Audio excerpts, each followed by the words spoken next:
Hola, saludos y bienvenidos a un nuevo video. En esta ocasión estaremos compartiendo con ustedes tres de las muchas experiencias que hemos tenido con pastores y hermanos trinitarios y las afirmaciones que han hecho para defender esta doctrina. Veremos si la Biblia apoya estas posturas o si Dios nos dice lo contrario en su palabra. La primera afirmación que he escuchado tanto de pastores, de mis profesores de teología en la universidad y aún de hermanos laicos, misioneros, es que cuando el relato de la creación nos dice hagamos, ahí había tres seres creando nuestro mundo, creando al hombre. Tres seres hablando lo mismo, actuando lo mismo, tres creadores diciendo al mismo tiempo hagamos. Y este versículo de Génesis capítulo 1, versículo 26, lo utilizan para apoyar esta doctrina de la Trinidad. Tres personas, coeternas, coiguales, consubstanciales, o el triteísmo, tres seres coeternos coiguales que crearon nuestro mundo. Esto depende de la creencia del pastor o del hermano que esté citando el texto. Pero, ¿será que el texto nos está diciendo esto? ¿Cuántos seres había realmente en la creación? ¿Quiénes eran? Porque claro está que la palabra hagamos nos está hablando de pluralidad, nos habla de más de un ser. Pero en realidad, ¿cuántos son? Puede hablar de cualquier número mayor a 2. ¿Qué nos dice la Biblia? En Génesis capítulo 1, versículo 26, ¿podemos ver a tres personas hablando al mismo tiempo? ¿Será que el apóstol Pablo contradice a Dios cuando en su primera carta a la iglesia de Corinto les dice que cuando hablen, hable solo uno a la vez y que los demás escuchen? Vamos a ver qué nos dice el Antiguo Testamento sobre la creación. ¿Quiénes estuvieron involucrados en ella? ¿Quién habló? ¿Y a quién se lo dijo? Confirmaremos luego con el Nuevo Testamento y finalmente me gustaría que pudiésemos ver qué nos dice el espíritu de profecía con respecto a este evento de la creación, los seres que estuvieron involucrados, tanto en la creación de nuestro mundo como en el universo entero. Y vamos a comenzar leyendo Proverbios, el capítulo 8, los versículos 22 al 31. Y nos dice, Jehová me poseía en el principio. Ya de antiguo, antes de sus obras, eternamente tuve el principado desde el principio. Antes de la tierra, antes de los abismos, fui engendrada. Antes que fuesen las fuentes de las muchas aguas, antes que los montes fuesen formados, antes de los collados, ya había sido yo engendrada. No había aún hecho la tierra, ni los campos, ni el principio del polvo del mundo. Cuando formaba los cielos, allí estaba yo. Cuando trazaba el círculo sobre la faz del abismo, cuando afirmaba los cielos arriba, cuando afirmaba las fuentes del abismo, cuando ponía al mar estatuto para que sus aguas no traspasasen su mandamiento, cuando establecía los fundamentos de la tierra, con él estaba yo ordenándolo todo, y era su delicia de día en día, teniendo solaz delante de él en todo tiempo. En este texto, el sabio Salomón está escribiendo las palabras de Cristo al recordar el principio y aún la creación de nuestro mundo. Claro está en la palabra de Dios que Cristo es conocido como la sabiduría, porque sabemos que en Proverbios 8 es la sabiduría quien está hablando. Y aún el espíritu de profecía nos lo deja más claro. Aplica este pasaje de Proverbios 8 a Cristo. Miren lo que nos dice en la Review and Herald del 5 de abril de 1906. El Señor Jesucristo, el divino Hijo de Dios, existió desde la eternidad como una persona distinta y sin embargo era uno con el Padre. Era la excelsa gloria del cielo. Era el comandante de las inteligencias celestiales. Y el homenaje de la adoración de los ángeles era recibido por él, por Cristo, con todo derecho. Esto no era robar a Dios. Declara Cristo de sí mismo. Jehová me poseía en el principio, ya de antiguo, antes de sus obras, eternamente tuve el principado desde el principio, antes de la tierra. Antes de los abismos fui engendrada, antes que fuesen las fuentes de las muchas aguas, antes que los montes fuesen formados, antes de los collados, ya había sido yo engendrada. No había aún hecho la tierra, ni los campos, ni el principio del polvo del mundo. Cuando formaba los cielos, ahí estaba yo, cuando trazaba el círculo sobre la faz del abismo. Vemos claramente que Cristo está hablando de sí mismo en Proverbios 8 y está contando cómo fue engendrado en el principio y cómo es que en la creación de nuestro mundo Cristo estaba con su Padre, con el ser que lo había engendrado, y estaba creándolo todo, siendo su delicia, el regocijo de su Padre, así como cualquier hijo es el gozo de su Padre. Proverbios 34, viene el examen. El rey más sabio inicia a hacer preguntas a los lectores para saber si han entendido lo que él ha escrito anteriormente, porque las respuestas a todas estas preguntas ya las había dado en Proverbios 8. Así que en Proverbios 30 vuelve y confirma que en la creación del mundo estaba el Padre y estaba su Hijo. Y el rey lanza un desafío. Dice, si sabes, si te crees conocedor, dime cuál es su nombre, el creador del mundo, y el nombre de su Hijo, aquel que lo acompañó en este proyecto de crear nuestro mundo y aún el universo. Claramente, el Antiguo Testamento, cuando cita la creación del hombre y de nuestro mundo, nos habla de dos seres, un padre y su hijo. ¿Será que el Nuevo Testamento nos dice lo mismo? ¿O será que en el Nuevo Testamento hay nueva luz que contradice estos textos del Antiguo Testamento? Efesios capítulo 2, el versículo 10, el apóstol Pablo nos dice, porque somos hechura de Dios, creados en Cristo Jesús para buenas obras, las cuales Dios dispuso de antemano a fin de que las pongamos en práctica. Creados por Dios en Cristo Jesús. El discípulo amado en su Evangelio, el capítulo 1, los versículos 1 al 3, comienza aclarando quiénes estuvieron presentes en la creación, no solo de nuestro mundo, del universo entero. Y dice, en el principio era el Verbo, y el Verbo era con Dios, y el Verbo era Dios. El Verbo, era en el principio con Dios. Dios creó todas las cosas por medio de Él, y nada fue creado sin Él. Lo mismo, Dios crea todo por medio de Cristo. En la carta a los Hebreos, el apóstol Pablo les dice a los judíos, en estos postreros días, Dios nos ha hablado por el Hijo, a quien constituyó heredero de todo y por quien asimismo hizo el universo. ¿Quién creó todas las cosas? ¿Por medio de quién las creó? Dios crea el universo por medio de su Hijo. Colosenses capítulo 1, los versículos 15 al 16 vuelve y nos dice, Él, hablando de Cristo, es la imagen del Dios invisible, el primogénito de toda creación. ¿Por qué Cristo es el primogénito de toda creación? El texto mismo nos lo va a aclarar. Porque en Él, en Cristo, fueron creadas todas las cosas, las que hay en los cielos, las que hay en la tierra, visibles e invisibles, sean tronos, sean dominios, sean principados, sean potestades. Todo fue creado por medio de Él y para Él. Así que Cristo es el primogénito de la creación, porque por medio de Él, Dios creó todas las cosas. Todo lo que existe fue creado por Dios a través de Cristo. Entonces, ¿qué nos dicen todos los textos? ¿Cuántos seres hubo en la creación? Dos seres, Cristo y su Padre. Dios crea todas las cosas por medio, a través de su Hijo. ¿Será que Ellen G. White nos dice lo mismo? ¿Qué dice ella cuando nos cuenta la creación? Conflicto de los siglos, la página 484, el párrafo 2. Cristo, el Verbo, el unigénito de Dios, era uno con el Padre eterno. Uno solo en naturaleza, en carácter y en designios.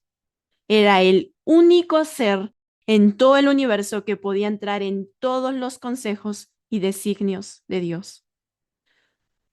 Fue por intermedio de Cristo por quien el Padre efectuó la creación, porque por Él fueron creadas todas las cosas en los cielos, sean tronos, dominios o principados o poderes, y todo el cielo rendía homenaje tanto a Cristo como al Padre. ¿Contradice la Biblia?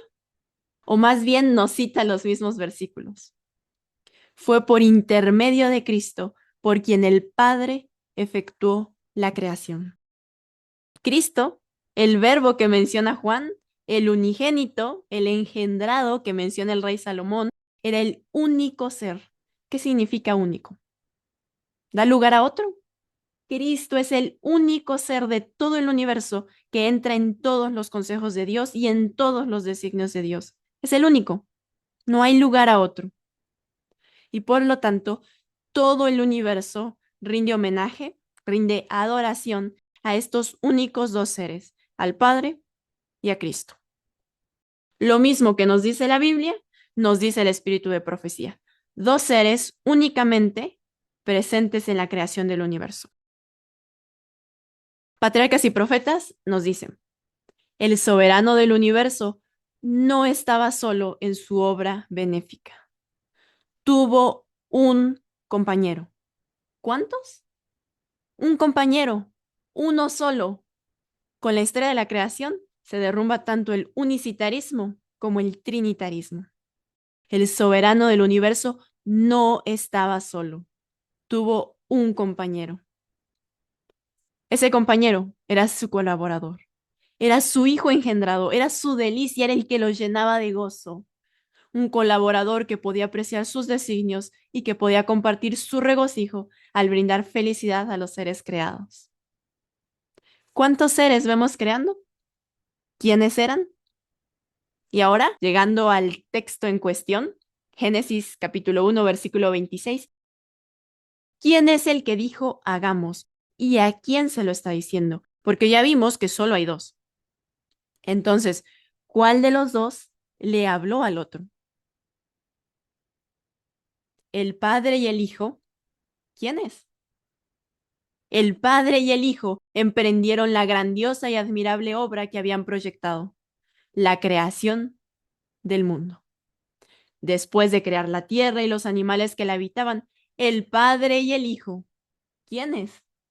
El padre y el hijo llevaron adelante su propósito ya concebido antes de la caída de Satanás de crear al hombre a su propia imagen. ¿A imagen de quiénes? Habían actuado juntos en ocasión de la creación de la tierra y de todos los seres vivientes que había en ella. ¿Quiénes actuaron juntos en la creación de la tierra? Entonces dijo Dios a su hijo, hagamos al hombre a nuestra imagen. ¿Qué nos dice la escritura? ¿Cuántos seres crearon nuestro mundo y aún el universo entero? Dos, ambos, el Padre, que es el soberano del universo, y su Hijo, que es el único ser en todo el universo que puede entrar en el consejo de paz que nos menciona Zacarías capítulo 6, versículo 13. Ambos. Ambos no da lugar a más de dos seres. No da lugar ni a tres, ni a cuatro, ni a uno. Nos habla claramente de dos seres, y así lo afirma toda la escritura. ¿Quiénes eran estos dos seres que estuvieron en la creación? El Padre y su Hijo. Y nos dice la inspiración, Dios en consejo con su Hijo dio forma al plan de crear al hombre a la imagen de ambos. Toda la inspiración desde Génesis hasta nuestros días nos dice claramente que fueron solo dos seres los que participaron en la creación de nuestro mundo y aún de todo lo que existe. Y en Génesis capítulo 1, versículo 26, ya vimos que es Dios diciéndole a su Hijo, hagamos al hombre a nuestra imagen y a nuestra semejanza. Hijo, es hora de crear al hombre a imagen de nosotros dos. Y justo fue así. Crearon al varón y más tarde, del seno de este varón, arrancaron a la mujer y llamaron el nombre de ambos Adán, según Génesis capítulo 5. Así que Génesis capítulo 1, versículo 26 no habla de ninguna trinidad. No nos dice que haya tres seres creando, ni nada que se parezca. La Biblia refuta esta primera mentira trinitaria. La segunda mentira trinitaria que compartiremos en esta ocasión está también relacionada con la creación del hombre. Hasta el momento He escuchado a 3 pastores cercanos que la afirman. Ellos cuentan que cuando Lucifer estaba en el cielo, no veía al Espíritu Santo. De hecho, dicen ellos, nunca lo vio porque el Espíritu Santo era invisible. Y que esta es la misma razón por la que ninguna vez ni en la Biblia ni en el Espíritu de Profecía, cuando se nos cuenta la historia de la creación, se menciona al Espíritu Santo. Como no se veía, como el Espíritu Santo era invisible, ningún profeta lo menciona. Como si Satanás hubiese sido el que escribió la historia, o el que indujo a los profetas a escribir y que por lo tanto los profetas solo escriben lo que Satanás sabía o podía ver. Afirmación que no hacen, pero al dar esta excusa, la están afirmando. Igual que los que dicen que Dios no mata. Los profetas dicen cosas a medias y las dicen así porque no lo entendían. Dios no inspiró la Biblia. Nosotros sabemos más que los mismos profetas. Nosotros somos más santos, conocemos más historia, tenemos más conocimiento.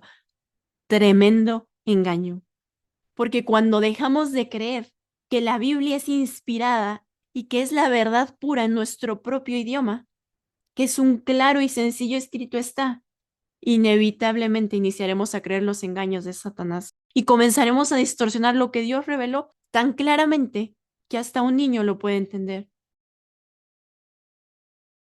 Entonces, Lucifer, en el cielo, dicen ellos, no vio al Espíritu Santo. Si lo hubiese visto, dijo uno de mis profesores de teología, también se hubiera puesto celoso de él, no solo de Jesús. ¿De dónde sacan esa historia? ¿O en qué versículo o cita del Espíritu de Profecía se basan para afirmar que el Espíritu Santo era invisible? Esto no lo saben ni ellos mismos.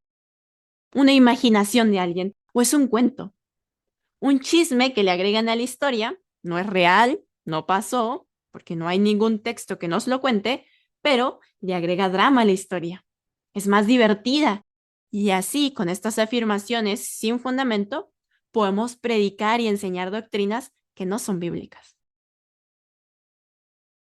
Pues cuentan ellos que Satanás no vio al Espíritu Santo. No sabía que existía ese otro ser aparte del Padre y del Hijo, porque ese otro ser era invisible. Pero cuando se inició la creación del hombre, cuentan ellos, Satanás estaba viendo, lleno de celos, y ¡guau! De repente vio al Espíritu Santo que estaba creando al hombre. Y dice que Satanás se sorprendió. ¿Cómo puede ser? ¿Quién es ese? Yo no sabía que ese existiera. Tremenda sorpresa que se llevó Satanás cuando vio al Espíritu Santo creando al hombre. ¿Nos cuenta esto la Biblia? ¿Nos cuenta esto el Espíritu de Profecía? Ya vimos que la creación la hicieron solo 2 seres, el Padre y su Hijo. Pero vamos a ver qué más nos dice la Biblia. Job, el capítulo 33, el versículo 4, nos dice, el Espíritu de Dios me hizo y el soplo del Omnipotente me dio vida. ¿Quién sopló aliento de vida en la nariz de Adán? ¿Quién con sus propias manos creó al hombre de barro? Génesis, el capítulo 1, el versículo 2, nos cuenta quién era el acompañante de Dios en ocasión de la creación. Y la tierra estaba desordenada y vacía, y las tinieblas estaban sobre la faz del abismo, y el Espíritu de Dios se movía sobre la faz de las aguas. El Espíritu Santo es el único colaborador de Dios que Génesis nos cuenta en ocasión de la creación de nuestro mundo. El Espíritu Santo fue quien con sus propias manos creó a Adán y sopló en su nariz el aliento de vida. ¿Quién es ese Espíritu Santo? ¿Quién es ese ser que camina sobre las aguas y que sopla el Espíritu? Nos dice la inspiración. Pero cuando venga el Espíritu de verdad, Él os guiará a toda la verdad. Solamente mediante la ayuda de ese Espíritu que en el principio se movía sobre la faz de las aguas, de aquel Verbo por quien todas las cosas fueron hechas, de aquella luz verdadera que alumbra a todo hombre, pueden interpretarse correctamente el testimonio de la ciencia. Tan solo mediante su dirección pueden descubrirse sus verdades más profundas. ¿Qué nos dice la cita? En pocas palabras, nos está dando otros nombres que tiene el Espíritu Santo. En esta cita nos menciona 5 nombres que tiene el Espíritu Santo. Dice que el Espíritu Santo es igual a el Espíritu de verdad, que nosotros sabemos que está mencionado en Juan el capítulo 14. Todo el capítulo está describiendo al Espíritu de verdad y su obra en nosotros.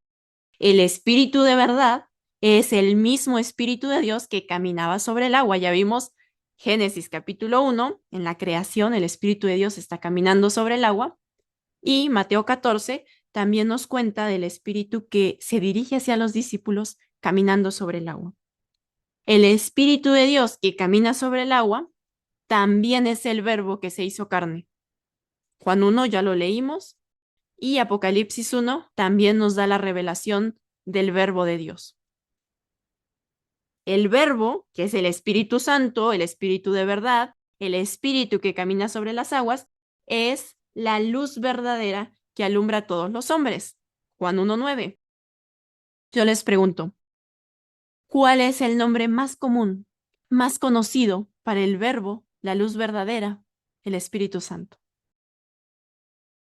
Y el último título que nos menciona esta cita de educación, la página 120, el párrafo 5, dice que la luz verdadera es el único guía mencionado en Mateo 23:10, donde Cristo mismo dice que no llamemos a nadie guía porque solo tenemos un guía, el Cristo. Así que el Espíritu Santo es el guía igual a Espíritu de verdad, igual a Espíritu de Dios que camina sobre el agua, igual al verbo Cristo Jesús. Y ojo, estas no son palabras mías. Al rato no vayan a decir que yo dije. Es lo que dice la cita de Ellen G. White. Educación, página 120, párrafo 5, y que concuerda exactamente con todo lo que nos dice la Escritura. Así también está escrito, fue hecho el primer hombre, Adán, alma viviente, el postrer Adán, espíritu vivificante. El primer Adán es de la tierra, terrenal, el segundo hombre, que es el Señor, es del cielo. ¿Quién es el espíritu vivificante? El Señor. ¿Y quién es el Señor? Según el mismo apóstol Pablo, porque el Señor es el Espíritu, y donde está el Espíritu del Señor, ahí hay libertad. Ese mismo Espíritu que en el principio caminaba sobre el agua, es el mismo Espíritu que caminaba sobre el mar de Galilea durante su ministerio terrenal. Ese mismo Jesús que en el principio sopló en Adán el aliento de vida, es el mismo Jesús que durante su ministerio terrenal sopló sobre los discípulos y les dijo, recibid el Espíritu Santo. Pero, ¿será que ese ángel rebelde tuvo una sorpresa? Ya vimos que no vio a ningún otro ser diferente al Padre y a su Hijo. No hay registro de ninguna historia que se parezca a la que nos cuentan los pastores. Pero la inspiración sí que nos cuenta cuál fue la sorpresa de Satanás y también nos cuenta en qué momento se sorprende Satanás con lo que vio. Historia de la Redención, página 24. Satanás quedó sorprendido con su nueva condición. Su felicidad se había disipado. Contempló a los ángeles que como él habían sido tan felices, pero que habían sido expulsados del cielo con él. Antes de su caída, ni una sombra de descontento había malogrado su perfecta felicidad. Ahora, todo parecía haber cambiado. Los rostros que habían reflejado la imagen de su Hacedor manifestaban ahora melancolía y desesperación. Satanás consideró entonces las terribles consecuencias de su rebelión. Se estremeció y tuvo miedo de enfrentar el futuro y vislumbrar el fin de todas estas cosas. ¿Cuál fue la sorpresa de Satanás? ¿Ver a un tercer ser creando al hombre? ¿Ver a un Espíritu Santo con el Padre diferente al que había visto en el cielo? No, mis amados. La sorpresa de Satanás fue ver la condición en la que había terminado. El guau de Satanás fue ver que oponerse a la palabra de Dios tiene consecuencias graves. Ver que Dios lo había expulsado del cielo.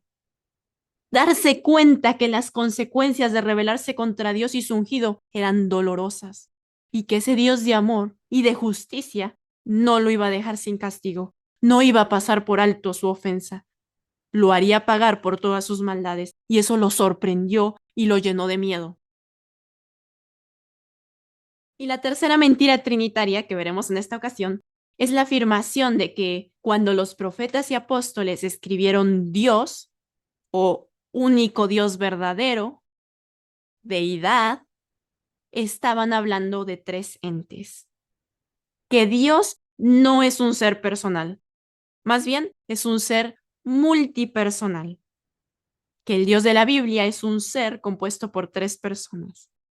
Que cuando en la Biblia leemos Dios, está abarcando a tres. Que Elohim es plural.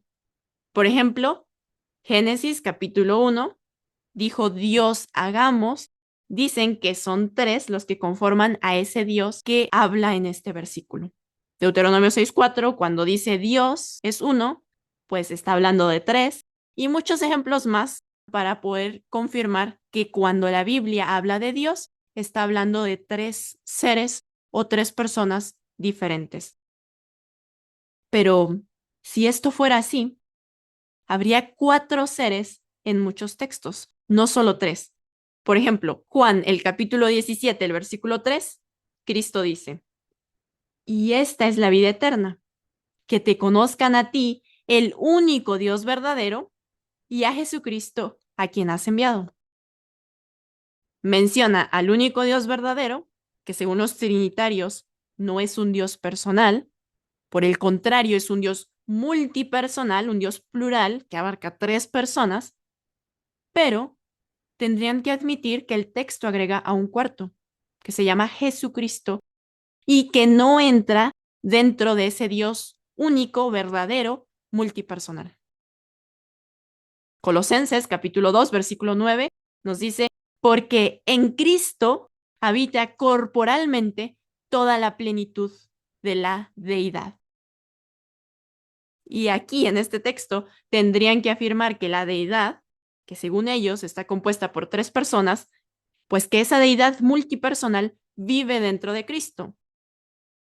Así que si la deidad son tres y aparte está Cristo, ¿cuántos serían en total?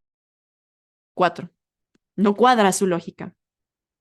Sus afirmaciones ante los textos bíblicos están fuera de razón. Y podríamos ver muchísimos ejemplos más donde se menciona a Dios y a Cristo, aparte de Dios.